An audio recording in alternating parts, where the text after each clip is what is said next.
My voice is completely shot. But that's because I have been running around like a blue last fly. It's been a bit of a mental couple of days, which is what I'm going to talk about on today's show. But also going to talk about a couple of my favourite Comic-Con memories.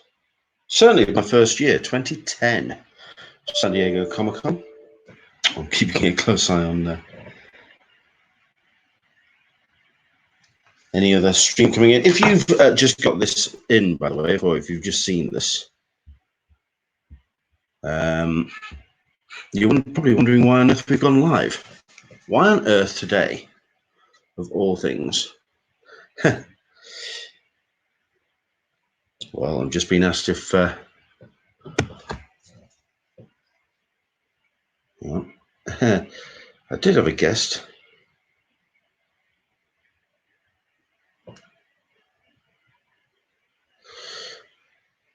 But yeah, do let me know if you can hear us and how it all sounds, because we'd love to find out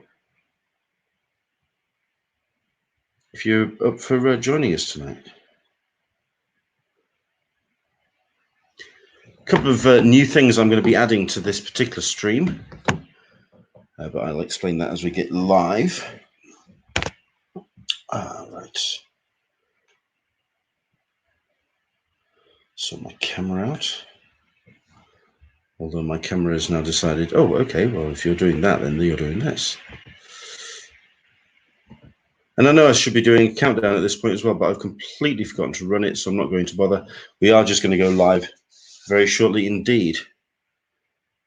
In fact, I think I'll bring that up so at least then you can see us. But we'll get started in about shortly. It's a little bit in the air, this particular episode, but I will explain, obviously, as we go live.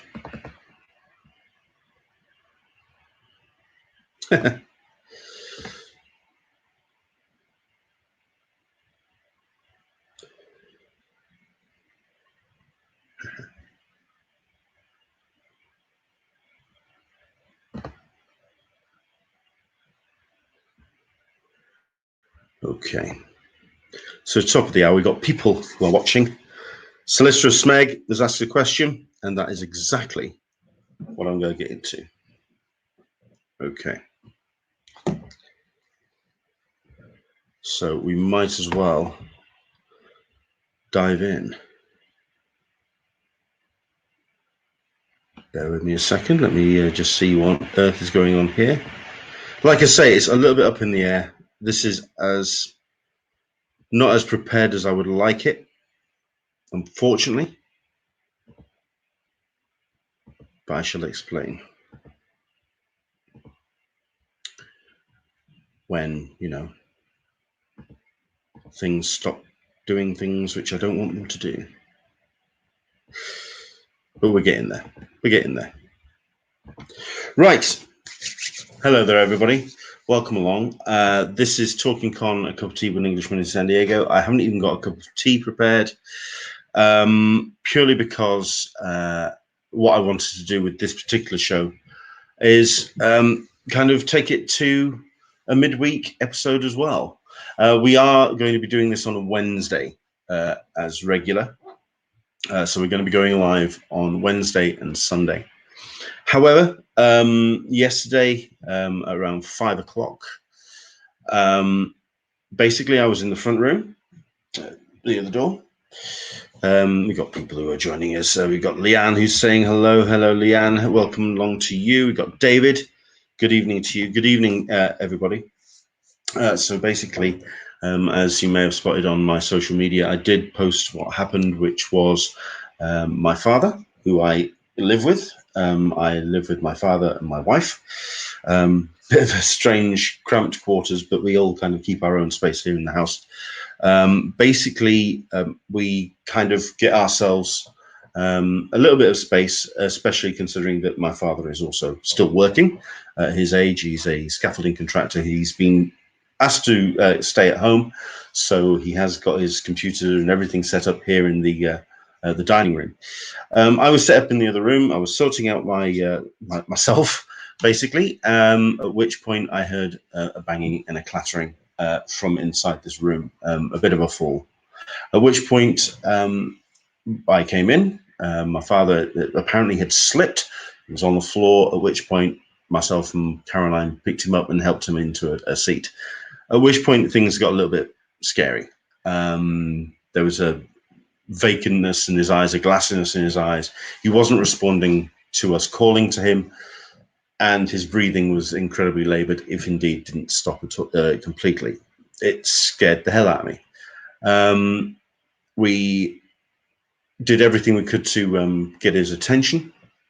I came to his side, so like shaking him, not slapping him around the face, but certainly trying to get his attention, and basically doing my best to resuscitate him to that degree, getting to the point where we would have got him on the floor and performed some form of resuscitation. As it happened, he started to come round.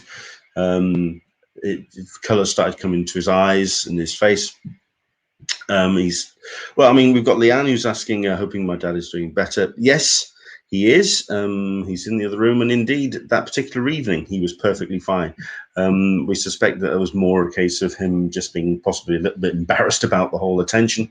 But we had a first responder who came out in full plastic, obviously protecting themselves for COVID at this point. Excuse me. COVID for this point, and basically keeping very protective, but doing everything they could to keep an eye and to give him the full workup. Brought a massive piece of mobile equipment with them to give him full EKG. Did a full workup on his blood pressures over the course of half an hour or so. So it got to the point where he was completely given a full a bill of health at that particular point. At which point, myself and Caroline, we stayed with him for the evening, and we kept an eye on him throughout the course of the day as well, just to make sure that he's okay. But yes, it was all a little bit scary there for a second, and certainly got my attention. But it did mean that I did postpone yesterday the show that we were going to do yesterday, the first one of our first midweek shows. Calm Savage, good healing vibes to your dad, Leonard. Thank you very much indeed, very much appreciated. What we're going to do with this the midweek show is exactly what we're going to do with the Sunday, because we can't give you as many updates as we can when it comes to Comic-Cons. We can give you what news we do have, and there is some stuff we can talk about. But basically, it's going to be a little bit more of a communal thing. I'm going to share a couple of my favorite Comic-Con memories, a couple of new features as well we're going to include on this and the Sunday show, which we'll talk about in a second. But we're still going to try and get some great guests on. So we do actually have a guest who's joined us right now. We've got JOEL Meadows, who's here. Hello there, Joel. How are you? Hello, Leonard. Very well. How are you doing? Well, yes, as best I can be at this point. It's been an interesting 24 hours, as you can imagine. But the reason why I wanted to get Joel on is certainly to talk about certain things that are happening in the industry at the moment, which both he and I have been keeping a close eye on, and also about some Kickstarter bits and pieces as well, which Joel is very well, not Kickstarter, but certainly Indiegogo, which Joel is involved in. So we'll get into that in a bit. What I am going to get into a little bit later on, like I say, is favorite Comic-Con memories. What I want to try and get from you guys, if you are watching, is your favorite memory at a Comic-Con panel. Okay, have a think about a favorite memory at a Comic-Con panel. It doesn't necessarily have to be San Diego. It can be any Comic-Con you've been to. But have a think about your favorite Comic-Con panel, and we'll dive in. If you do want to jump in and take part in the actual stream, message me on social media, on Facebook or on Twitter. We'll get the link to you, and you can actually take part in the stream in a bit. But we'll do that in about like 10 10 minutes or so. But Joel, I think we can talk about what's happening at the moment. Yesterday I would have definitely been talking about the fact that comics are not out and about at the moment. It's only, I believe, DC out of the big two that are actually getting books out at all. We were going to also talk about, well, we'll just dive into it. I mean, there's just no books out on the shelves to speak of. There's only it's the DC titles. Marvel are not publishing at all. Or certainly not this week. IDW, Archie, which obviously under the same umbrella, and also Dark Horse as well. I think the first question I want to put to you is about something that I brought up on a podcast that I took part in at the beginning of the week, the new distribution model, or the way that comics could possibly be out and about nowadays. Certainly with the fragility of Diamond, like I say, it has been. I mean, we could say that there's not been a great deal of Comic-Con news or comic news, but there has. There's just been so much. Diamond, I think, is the one to talk about. The fact that it's looked like a month worth of comics not being out and about, and it's pretty much almost brought Diamond down. Yes. What's been your take on the whole thing? Oh God, it's such a huge subject. There's been so much. I've been trying to keep an eye on it, partly because we are planning an article in our print magazine, which is coming out probably in the autumn now rather than May time. But there's been so much happening. It's completely insane. Yeah. I mean, you mentioned Diamond. I read a story yesterday that said that they'd run out of money to pay some of their vendors, which obviously is a huge story. You talk about the suspension of publication. I mean, it's interesting that DC were originally going to publish digitally, I think, 5 or 6 titles this week. And then they put that back to the end of April. I think Strange Adventures 2 and some others. So DC have kind of they put those back to the end of this month. And then there's this Comics Hub story that Bleeding Cool reported on that said that people are going to be able to order their titles digitally. And then down the line, once we get to the other side of this, whenever that is, people will get physical copies. So the Comics Hub story is really interesting. I've been keeping a very close eye on it because I don't know if it is the savior of the industry. I mean, I don't think the industry will fall because there are too many comic companies. I mean, just think how disastrous it would be if Marvel and DC and Dark Horse, if they couldn't publish their titles, so that there will be an alternative. And Comics Hub seems like a really decent stopgap at the moment while people are trying to work out what they could do instead if Diamond does collapse. Sure. I mean, is it a stopgap though? Because people are being. I think you're the same kind of member of the same couple of Facebook groups that I am, and there's definite schism. Within it's a real polarizing topic. This to have this this model that's being proposed, which is having Comic Hub as the digital provider, which would also be then administrated that the sales would then be worked and folded back into the comic book shops. But it is a case of then, I think the reason why people have been a bit apprehensive about the whole thing is whether those comic book shops are actually still going to be there. Well, this is the problem. We don't know. We don't know how long they're going to be shut for and how many are going to reopen. I mean, none of us have a crystal ball.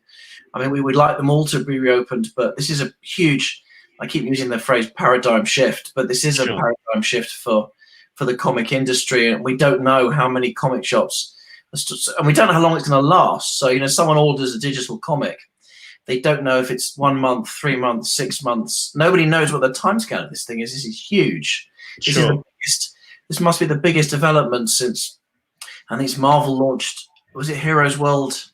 When they launched their own distributor, I think it was the early 90s when Marvel distributed their own books. But I think this is perhaps even bigger. But this is a huge story. And we can't really talk about it now, I don't think, because it hasn't finished. The story hasn't finished developing. And it's one of these things where there's a lot of different players in motion, but we don't know where the dust is going to settle and what's going to happen definitively at the moment. Sure. So it keeps moving. The story keeps moving.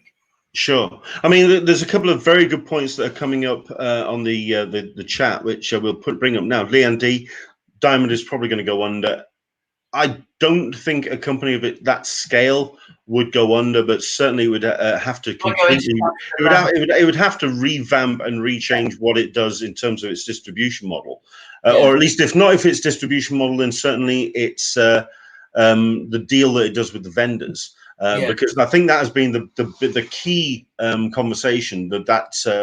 I think people have been very shocked at the fact that after this relatively short period of time. I mean, while we're currently in a lockdown of around about a month's time now, for that to just bring Diamond to the point where they're not able to pay vendors is quite disturbing. But there's also this question as well, which is from Solicitor Smeg: would Diamond going belly up be bad for the industry in the long run? I think for Diamond to have that monopoly has been something which has been on the cards for some time. That conversation has been on the cards, but because of the infrastructure that they have, and I think this is the reason why Diamond won't go belly up as it is because they do have that driving the trucks and the distribution model that they have in place. It is just now a case of actually physically having the comics out to go, and that's the reason why they're having the issues with paying vendors, because they do have to pay them that infrastructure to keep going, but they have the national infrastructure to get books across the North American market, which is I think the big that's the big money aspect of it, just to get those books out. It's like I said in the podcast, which I did with Blue Fox at the beginning of the week, I can't see physical comics going away. It's just something, it's like DC have put out in their missive when they sent that message out to the direct market Facebook page, that it is two separate markets. It's two separate types of customers. Which we're talking about, those that do read comics on that digital platform almost just to read the books or read the stories, and then you have those collectors that actually buy physical. So it's two different things. But in terms of this new comic hub model, do you think Diamond should have beaten them to the punch on that and done something with that, or does Diamond not have the digital aspect of it in place for them to have done it? Well, to be honest, I think they should have done. I think what's obvious from this is that everyone got wrong-footed by what's happened, and who can blame them, because this is a huge event which has affected every industry in the world. But Diamond, I guess, probably should have been prepared. They should have had an emergency contingency plan to say, what happens if some awful disaster occurs and, you know, the comics can't get out and there is a suspension of publication? I guess that they should have had somebody working on it, because that would show, you know, big companies, a lot of big companies do have these departments whose job it is just to plan for, I guess, for kind of a lack of a better word, but kind of for disasters, you know, for complete changes in their revenue stream and just total changes in their business model. And so, yeah, I guess you're right. I guess Diamond probably should have stepped in and said, you know, they're not publishing physical books at the moment, the big companies, but we'll be able to provide you with your titles, but just as a digital, and then down the line, you know, when everything's opening again, when the channels are open again, you'll be able to get your physical comics, which you would have already paid for, which you already have. So yeah, I guess they probably should have had something in place. Yeah, I mean, certainly for myself as well, what's been really interesting is the way that the different companies have been approaching solutions, or the way that they've changed their models, and the way that they've actually approached this whole scenario, like you say, with like I said, with the companies like IDW and Dark Horse just deciding to just hold off on releasing of books. I mean, I can understand that with the likes of IDW, because I mean, I think we kind of have the conversation that there isn't a massive amount of money in comics, that it is such a fragile membrane for that to sit on, and things can just fall apart with something like this when it occurs. IDW didn't have the strong, I mean, while it has some of the greatest titles and some stories and great creators under their belt, they never had a really strong working model which this would survive something like this. Not to say anything against IDW, because at the end of the day, I think the entire industry is like this. It says volume that a whole number of publishers have decided that they can't maintain the model they had on a fiscal level, purely because of the lack of audience now, because the audience can't buy the books physically. Yes. When it comes to the amount of books that are coming out, such as with Image, they've had to scale all the way back because they recognize that people aren't going to go out and be able to buy the books that they put out into the stands. It's just, it speaks volumes about the money that is in the comics industry and how fragile the whole thing is. I think the people that are going to come out of this the strongest are actually the independent publishers. Oh, I agree. I mean, when we not only independent publishers but also independent comic creators, when they are their independent one-on-one almost distribution model with Kickstarter and crowdfunding, yes, in that direct relationship with their audience. yes. In that question, then for yourself, could this actually be the end of the big two, big three? Possibly. I mean, if you look at the sales figures, that their sales figures have been dropping the last 3 or 4 years anyway. If you look at the chunk of the pie chart, you know, for DC and Marvel, their sales have been dropping. And if you look at, for example, something like the DC Previews magazine, you do notice that they're even before this point, you know, they were publishing, you know, less titles. Sure.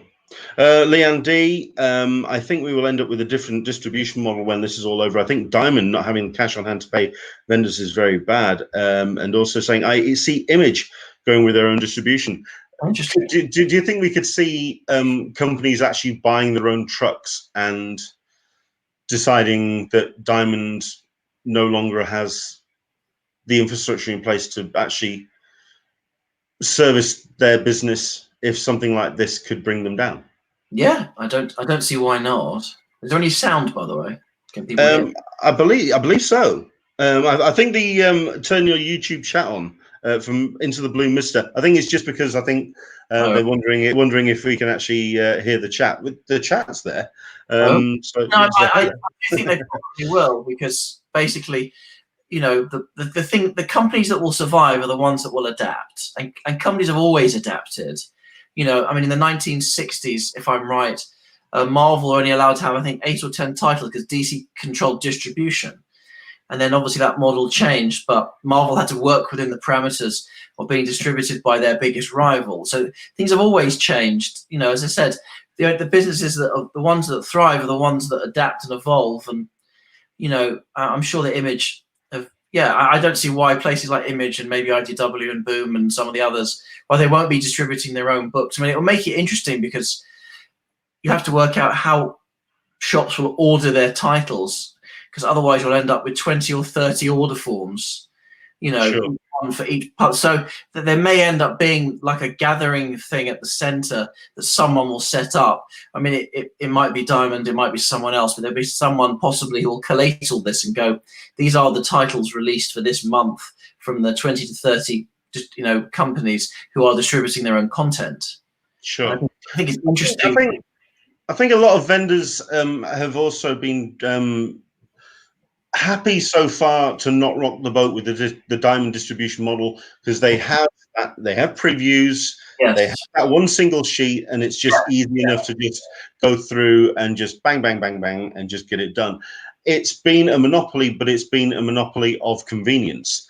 I'm just wondering now what the vendors would be thinking if all these different distribution models suddenly come at them, and all of a sudden it's going to be a lot of hard work kind of spinning all of those plates and getting everything in order. I'm just wondering if while I personally feel that a monopoly is not healthy, it's not an ideal situation, but it's a situation of convenience. Yes. At which point then, the question is, do we actually need Diamond? The question then becomes, what happens if Diamond does go? Is it a case of the vendors could really struggle to kind of operate even just on a basic business level? I suppose. And the other thing with that, obviously, is because Diamond hold a lot of stock, a lot of backlist stock of trades and graphic novels. And if Diamond was to go under, the question here would be, what would happen to the stock if it went into administration or Chapter 11 in the States? I know there are different stages and there are different ways that companies can get restructured, but what would happen to the stuff that they hold? Because every publisher, from Image to DC to they all use Diamond, they all use their giant warehouses. So I guess from a very simple logistical question, what's going to happen if the company does go to the wall? And I don't know. I mean, I don't know if it will. I am a little. It has only been a month after all. I know it has only been a month, so it's possible that they could have a reorganization plan at the moment. So as you say, it has only been a sort of 4 weeks, and it's only been a week since we haven't had any new comics. Sure, it was just this week. But I don't know. I mean, that is a question that people would have to ask. And if Diamond does go, what happens to its stock? I'd like to get a couple of vendors on. I mean, it's been very interesting to see that this whole Comic Hub concept has been very much promoted and pushed by Big Bang Comics out of Ireland. That's a vendor that puts a lot of books out. They are one of the biggest comic retailers on this side of the pond. Yes. I think it speaks volumes that they've been the one that's championed the Comic Hub model. Obviously, they're wanting to keep their customer base. They're wanting to keep money coming, and this allows that money to still keep going into the tills of the bricks and mortar stores. But I think it's just going to be interesting to see how it all pans out and how much longer. Like you say, it's such a precarious situation, and we are kind of the landscape is changing on a weekly basis. Or sometimes on a daily basis. This is the problem. It's hard to keep track, until the different components stop moving, which may not be for another 2 or 3 months. We won't really know what shape the new comics industry is going to take. I mean, what would your ideal scenario be at the other end of the tunnel? I don't know. I mean, I've always got on all right with Diamond. I know Diamond, they have their problems, and Monopoly isn't healthy, but I wouldn't like to see Diamond collapse. I mean, I would like to see maybe a fair, more equitable system in place. And if Diamond can play a part in that, I know I'm being very careful with my words here, but I never had. We had one. Well, we did get dropped by Diamond, a number of years ago, unfortunately. But I don't have, an axe to grind with them. I wish them well, and I hope that. That we all come out of this as a better industry with a better system, which is fairer for everyone. Sure. And okay. I don't know what that's going to be. I've no idea. If I knew that, I'd be, in a in a bigger house, and absolutely. Yeah. Well, I mean, obviously as well, another reation why I wanted to get you on as well is about the new distribution models and about the new ways of reaching out to customers. Yourself, you're not a comics publisher, but you are somebody that has a website about comics and pop culture, and you also are wanting to get back into print. Yes. Ideal, perfect timing. Well done. At which point, then it's a case of let's talk about projects that you had in place and are now having to put back into further back in the year. If you wouldn't mind talking to us about Tripwire magazine. I mean, basically, the original plan was to put it out in May. We solicited it through Diamond for May, and we currently got it running on Indiegogo, and we are still getting some funding through, which is fantastic. I mean, I have to say that people in comics have been amazing. They've been very generous, actually generous with their money, but also just generous with their time and sharing things. A lot of creators, and we've been very heartened by the fact that the people are there to give us a push. But we decided to put it back. I mean, we're still running the Indiegogo campaign until the 11th of May, but we're looking at bringing it out probably around about September now, because there's not much point putting a magazine out in May when there are no comic shops open. There's not likely to be any comic shops open at that point. So, because we were looking at kind of like a split model of getting money in from Indiegogo and from advertising, and also from Diamond, from a distributor, because they would be firm sales. So we're looking at putting it. We will be putting it back. I mean, there's no question that we won't. Sure. We're looking at doing it, for September, but it has forced us, to exactly that's our campaign. So 10%, you know, considering that we're kind of at a rather interesting juncture in our modern history, I think it's actually, you know, quite respectable. And we're still going to get it out. We're hopefully just, you know, we'll get it out for September. We might have to rethink some of our content. In fact, we are planning a very big piece on what's happened with the comic industry, because we wanted to do like a really in-depth kind of like an insight feature on comics and what's next for comics from every aspect, from retail, from publishing, from distribution. At the moment, we're kind of sitting to see what happens and waiting for the dust to settle to see what's in place, you know, once things crystallize again. Sure.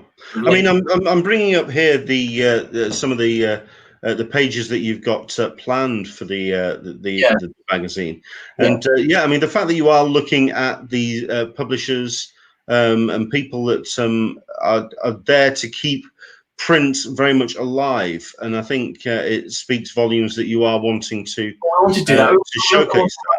Help the British industry, which is why we've got Self-Made Hero in there, and we've got an interview with Richard Stanley, which will probably still happen, talking about Color Out of Space, and obviously got Kieran Gillen, and so we have. It's obviously it's about American comics, but we wanted to make sure that we still cover the British comics industry and British creators, because we've always done that. So we're you know, we haven't done a print magazine in sort of 9 years, but we wanted to remind people that we always did stuff a little bit differently. So we have quite an eclectic mix of content in here, but we've got things like a Gaiman feature written by Ollie and McNamee. We've got a good mix. We've got a prisoner photo feature and big interview with Kieran, which we may end up having to update, because by the time we come out, you know, once in the future, hopefully we'll be further along. So it's kind of weird because it's sort of like a moving target that's impossible to hit at the moment. So we have to. Sure. So we want to put it out, but it's the contents might be quite different for some of the features from what we originally planned for months. And it's just one of these odd things, but you know, you just have to adapt. I mean, you have to evolve or die as a business, and that's just the way it is. And it's kind of, it is weird. Well, I never expected it. I mean, we started filming the video. It took a whole month. It was a bit of a saga to get the crowdfunding video together. But I would never have thought, if someone said to me in February, by the way, that the whole world is going to come to a complete standstill, and everything that you've been used to, it's none of it's going to apply anymore. A lot of it. But you know, we still want to include good content and stuff which really speaks to the print format rather than the web, and you know, we're still planning to do that. Sure. We've got a couple of people who are jumping on the chat. Hello there, Tony Lee, who is one of the very much fixtures and fittings of British comics, and also of British Comic Cons as well. It's great to have him watching. I think this might be the thing that finally kills Diamond. It is so kind of what we've talked about. Yes. I think for myself, I don't think it's the thing that kills Diamond for distribution, because there is just so much infrastructure, and like I say, the warehouse space, their printing facilities. I don't think that's the thing that will go under, but certainly the monopoly is something that will be completely changed. Also saying Joel is being more diplomatic than usual. Wow. Yes, you may have noticed he is, but there are reasons for that. But yes. I appreciate that. Tony, it's great to have you watching. I would love to get you on a future episode as well, if anything, to talk about the future of Comic Cons, which of course he is very much involved in the London Film and Comic Con, the Showmasters event based in London, but also various other shows. Excellent talent as well when it comes to his writing. Very good guy indeed, if you get the chance to follow him online. But Joel, when it comes to the project, then it's currently on hold. I mean, you're taking the donations there, and it's something which it's going to. I have to ask then about the monies that you are raising. I mean, I'm guessing that is that's you've got there 10% of the goal that you put forward. Is that fund then more to keep the printers on standby, or to pay contributors to allow that to keep to allow them to continue? Because at the end of the day, you've already commissioned these pieces. I'm guessing it's to kind of keep those people sort of like recompense for their hard work. Well, I mean, we're keeping it. What we're doing is that however much we raise, and at this point, I don't know, hoping we're going to get a bit more than that, we're going to basically stick it aside and put it in a kitty, and we'll be using it for when we eventually print, and also for the contributors that. Hello? You've gone very quiet, Joel. Hello? Hello, there you are. There you are. No, we're putting the money aside, whatever we raise, and we're going to use it for printing, and we're going to use it to pay our contributors, but it'll just be at a later date. We were going to suspend the campaign, but we thought we'll keep it running and we'll see where we get to. And so the money will still be used to print the magazine. It's just it will be in September rather than April or May. So I mean, people have no fear that we're not planning. We can't go anywhere anyway. But you know, we're not going to abscond with it. We're going to use the money for our original intentions, but it'll just be a little bit later than we originally planned. Fair enough. Well, I mean, I've seen. I mean, we've adapting things. You have to adapt. Sure. I mean, we've seen the. I've seen a number of the preview pages. You can actually see those on Indiegogo as well. Yes. Like I say, there's the page, and you can actually just go to Indiegogo and just search for Tripwire Print Magazine Spring 2020. It's well worth checking out. If anything, for a couple of those preview pages, including the first page of the Kieran Gillen interview, very much worthwhile checking out. I mean, I'm hoping that the project comes to fruition because, like it says in the campaign, Tripwire has been, as a print magazine, very much part of that firmament of British comic fandom for some time. It'd be great to have it back in print, and yeah, I just hope that it's the case. We've thanked people for their support at the moment, and said any support that people give us now will certainly not go to waste, because it'll be going straight back into the magazine, so that when we do publish in print, people will get to see a print mag for the first time in 9 years, which is very, very exciting. Absolutely. And I think the last question then, I think we'll leave it to Tony, which is, I have a question for Joel. Has Cypher's isolation affected him so bad he's destroyed the bookcase behind him? That is that's organized chaos, sir. It is. Actually, it's my second bedroom, which I use for work, and it's usually like that. And the other rooms have plenty of intact bookcases, but it is quite cathartic, you know, to have a bash at the book hanging around on the bed. But no, it's the other rooms got intact. And in fact, if I turn this around, which I won't, but you can see that there are intact bookcases. But thank you for your concern. Well, so long as that doesn't sort of like topple on top of you as the weeks and months pile on, because obviously this is not going to be something that's going to wrap up shortly. It's something that's going to go on for a little while. But Joel, I hope that things improve, and I hope that the campaign goes forward. And I look forward to seeing Tripwire out as a completed project. It's always a pleasure to talk, and thanks to everyone for watching and listening. And you know, it's a very interesting time. There's a lot of things changing, and we will be there to keep an eye on things and hopefully to report on them in print as well. So yes, absolutely, Joel. It's been a pleasure. I know that you're going to get off and get yourself some tea, so I will leave you to go and do that. Take care, and we'll catch you on the other side, sir. Take care. Thanks again. Excellent stuff.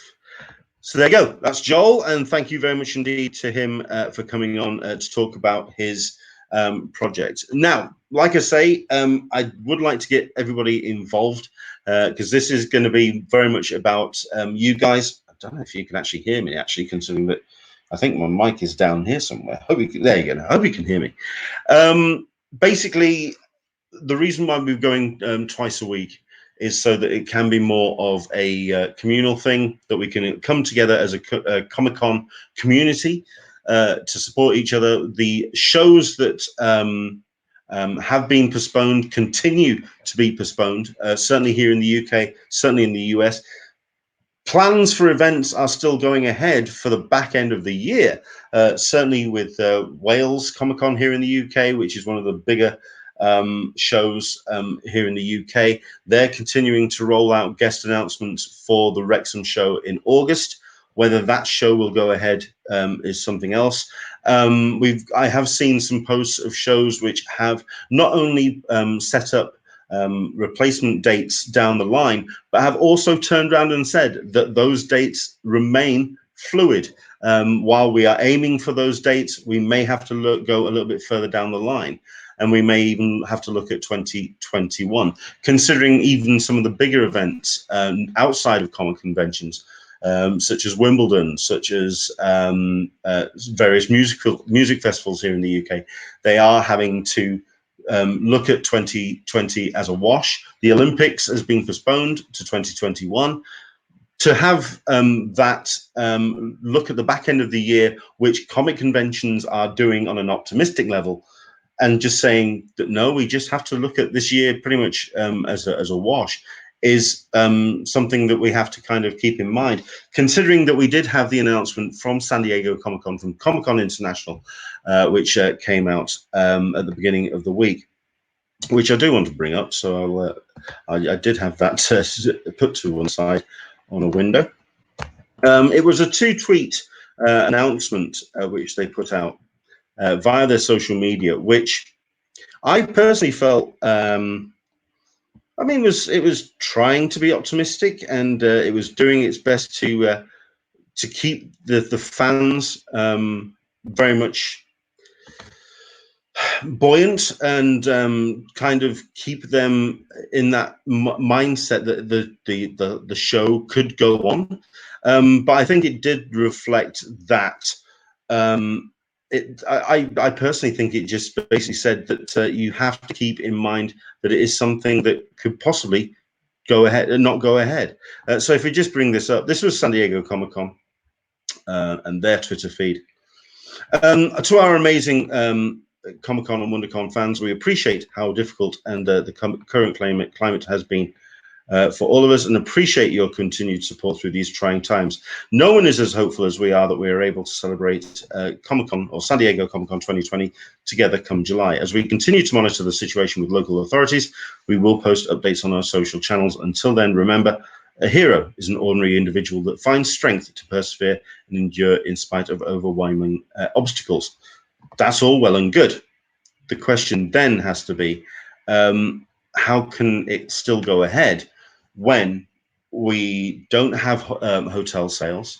We don't have, Michael P asks the big question: how late can they do a hotel apocalypse? I had a conversation with somebody online which said that you could in fact have something organized pretty damn sharpish within a month window to have hotel apocalypse a month prior to the actual event. But I can't see how attendees could possibly bring themselves and organize themselves to do that, when you then have to consider that the whole situation of marshalling all of those people into a city, when we have gone through this situation where we have pretty much come from a complete lockdown.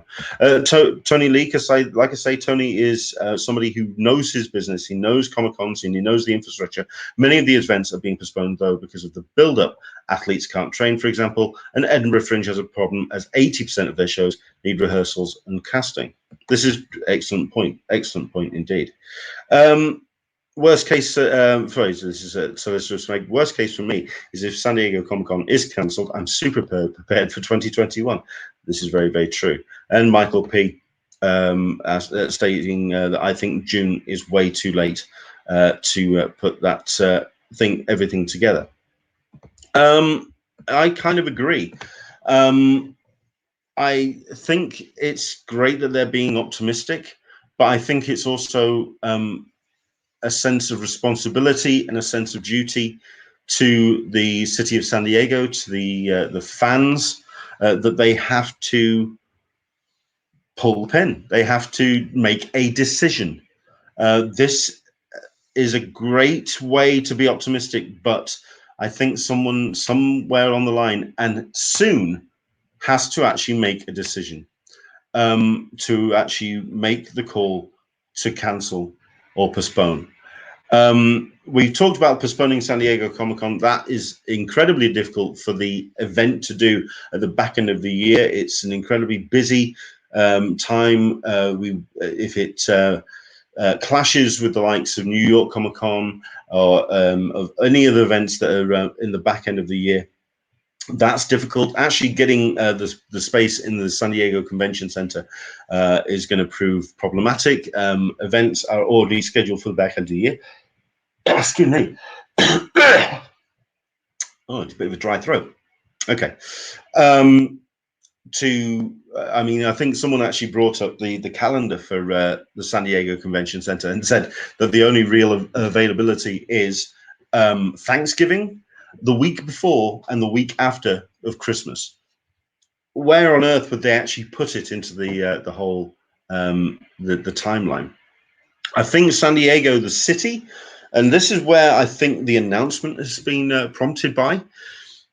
The city will have put a fair amount of pressure on CCI to stay optimistic because they are very much reliant on that amount of money coming into the infrastructure of the city of San Diego. We all know about and hear about the numbers of the income that comes to the local businesses and economy of the city, and to have an entire a year of that completely missing from the books.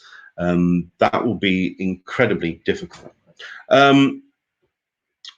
Toby Tornado, although they're not integrated with San Diego Comic-Con as much as they should, parking would also be an issue. I've not seen anything from Ace Parking yet. No, they have been remarkably quiet.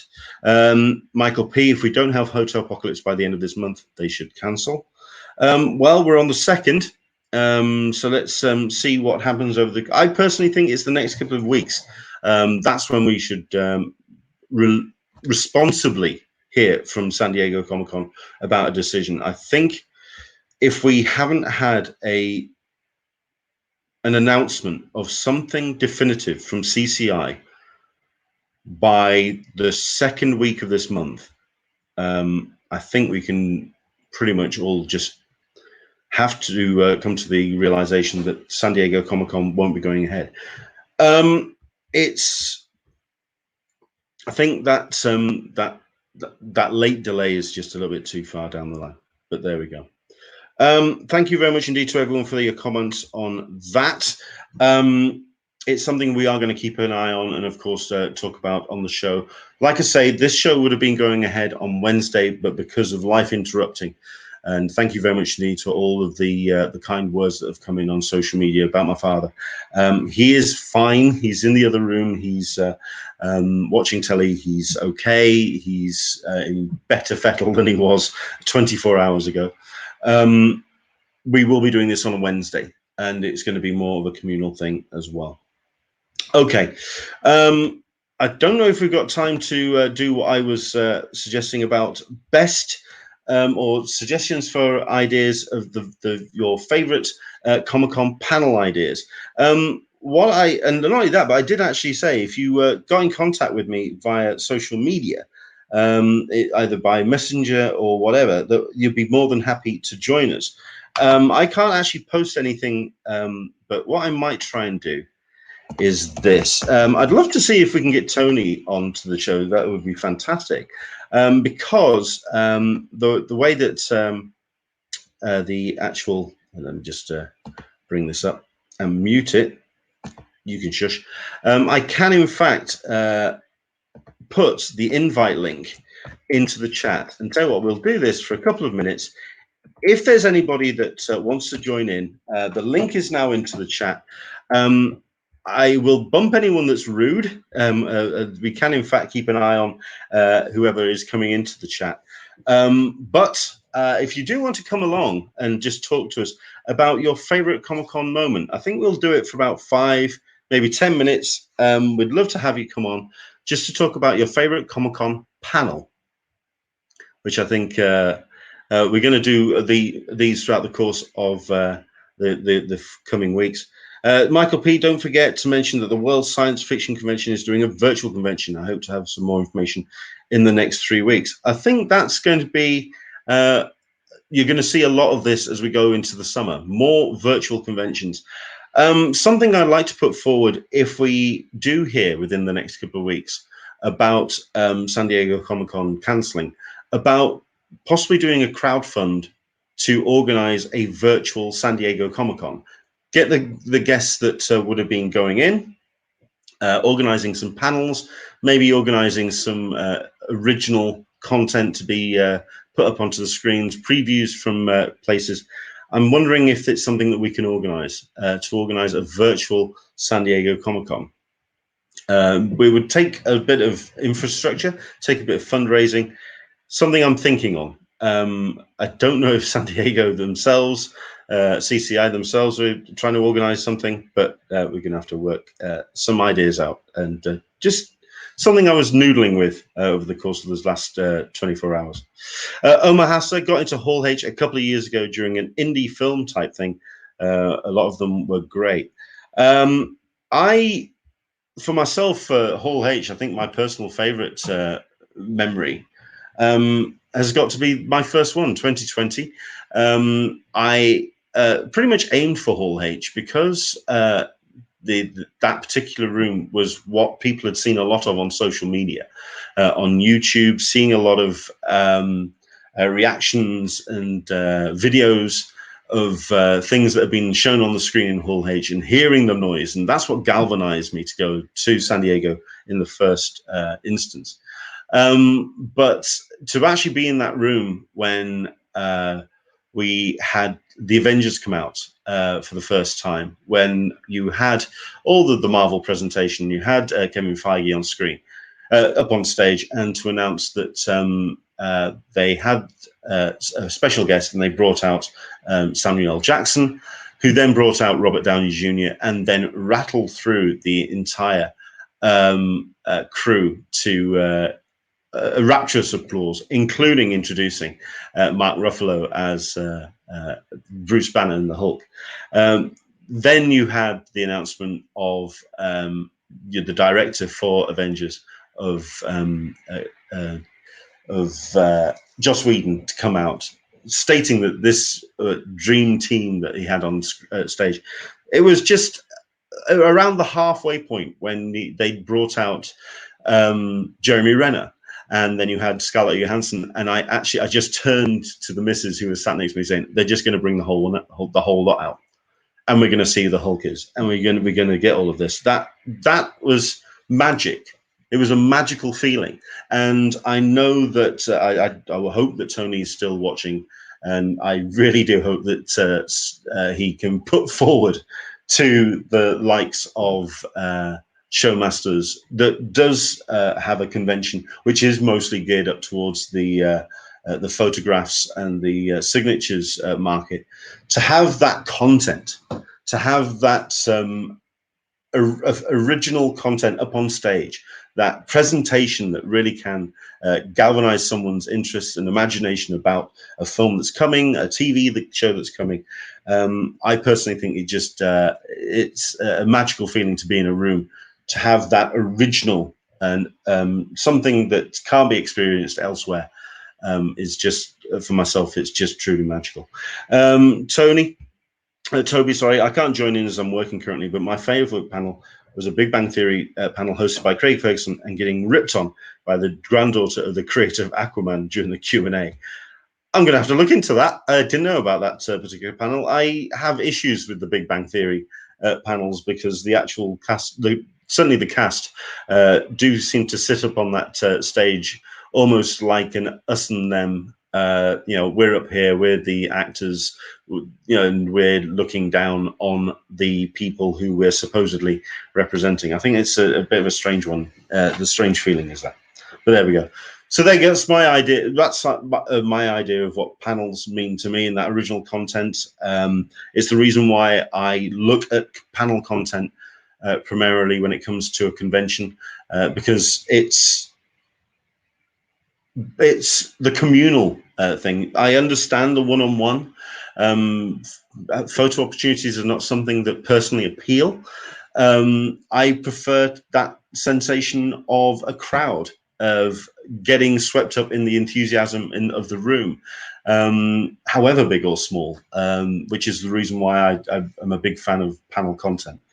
There is a YouTube cover of that particular panel. Okay, I'll have to check that out and have a look into that. Thank you very much indeed for sharing that particular one. It's the reason why I'm missing going to the cinema at the moment. The fact that cinemas are closed. I am a fan of the cinema experience. The idea that Black Widow would come to streaming first instead of going to into cinemas, frankly, breaks my heart. The idea of any presentation going to a small screen other than a big screen. I'm that person that is happy to be in a room in a communal sense to watch something and lose myself. The fact that I can then put my phone away for 2 hours and get swept up in a story. It speaks volumes that I did get the digital version of The Rise of Skywalker. 30 minutes in, I was on my phone, and that if I had seen that film for the first time and had that distraction to hand, I wouldn't. I don't know what I would have thought of that film beforehand. I don't know. I'm a big fan of the being lost in a presentation. So that's just for me. Karma Savage, there's just nothing like being in Hull H during MCU panels, except maybe Hull H 2015 Star Wars panel. Yes, that would have been the year that my wife broke her leg, and we were in our condo room that particular Saturday. But everyone speaks volumes about that particular experience. Excellent stuff. Right. I'm going to move on because we are getting into the final stretch, and it's something that I want to talk about, which is two things that I want to start putting forward. Number one is my chosen Kickstarter of the week, of this particular show, and I think I'm going to do these every Wednesday and Sunday. So if you do have suggestions, what I'm going to do is a favorite Kickstarter and a favorite creator, because something that you're seeing a lot of online is the creators are still putting out work. They are still putting out art. They are sharing it on their social medias, on their Facebook, on their Twitters. And there's more of it now because everyone is inside. They're not being able to do anything else. And they're just wanting to kind of spread the word. And that's what I'm going to do with these two features on this particular part of the show. So I'm going to bring up something, two things actually, which I've been a big fan of over the course of the last couple of weeks. First things first, I think I'm going to show you this, which is I really wish I could hug you. This is Rachel Smith, who is just an amazing artist. I've been a fan of her work for so long, and it's just a pleasure to kind of see what she's been up to, considering that she's been doing this thing called Quarantine Comics, which you can find on her Facebook page. Let me just see if I can bring this. She's actually going to be bringing them all together and calling them I Really Wish I Could Hug You. So she's going to be doing this as a print eventually. Excuse me. So Lister is Meg. Wouldn't it be favorite Kickstarter of the podcast, not week? Yeah, favorite of this particular episode. I know I'm going to have to come up with a name for it. Any suggestions for a name, by all means, let me know. But a Kickstarter and a creator. We'll start with a creator. Rachel has been doing these incredible daily comics called Quarantine Comics. You can actually find them on hashtag Quarantine Comics with an X. So it's COMIX. And they're just absolutely delightful. They are really something very special. They're just great little stories, vignettes. They're done. She's been doing about 2 or 3 a day, and they're just absolute joys to check out. Some of them pretty much relevant to to our current frame of mind. She has done a great deal of work up to now about mental health, about those voices that are in your head, and how you can either work with them or work against them, battle them, enjoy them, embrace them. And I think that's pretty much a running theme of her work. And not only that, but so there's several things which I think a lot of people can see and read a lot into, and there's just so much joy when it comes to the work that she's done. They're simple stories, but they are so well told, and Rachel just does an amazing job on these. Like I say, Quarantine Comics, and let me just bring a couple more. This is a personal favorite, and as somebody who has a cat, I get it. I totally get this. We're only allowed out to go out once a day, and Rufus, leave. Show off. Yeah, that's yeah, I totally get that jealousy of seeing my cat leave when needs be. I'm teaching myself guitar. I'm writing a novel. I'm spending quality time with my children. I've got really good at staring at walls. Rachel, I am there with you on that one. Very much feeling some sympathy to that one. And last but not least, just to give you an idea, yeah, I don't remember which Amazon order this is. Okay, that was way too excited to get about ink cartridges. Just the look on the character's face, what Rachel does with this particular strip is just absolutely amazing. You can find her Facebook at facebook.com/flimsykitten, Rachel Smith, and you can also check out her other books as well, which are just absolute joys. She's a fantastic comics artist. She's a great storyteller, and I would heartily recommend you checking out her books. So there you go, facebook.com/flimsykitten. That is Rachel Smith, who I've chosen there as my creator of this particular episode. What I'm going to do then is talk about my favorite Kickstarter at the moment, which is a book that's being put together by three amazing art creators. I'm a huge fan of what these guys have been doing. And this is the latest chapter in the books they've been putting out. This is Tom Ward, and also coming together with Luke Parker and also Micah Myers, who's done the lettering for these particular projects. This is a Kickstarter he's doing for issues 9 to 11 of Merrick, the Sensational Elephant Man. It's a pulp penny dreadful adventure. It's a new arc which is called Puppets. It's going to be I'd like to find out when. Let me just check when it's actually due to come out, or when they're wanting to get the book out. At the moment, they're aiming for £3,000, 150 backers so far. So they're very close to actually reaching their goal. But it's well worth going to be checking out. 30 days to go, but it speaks volumes that they are nearly done and complete with this. It's a 3-issue story arc.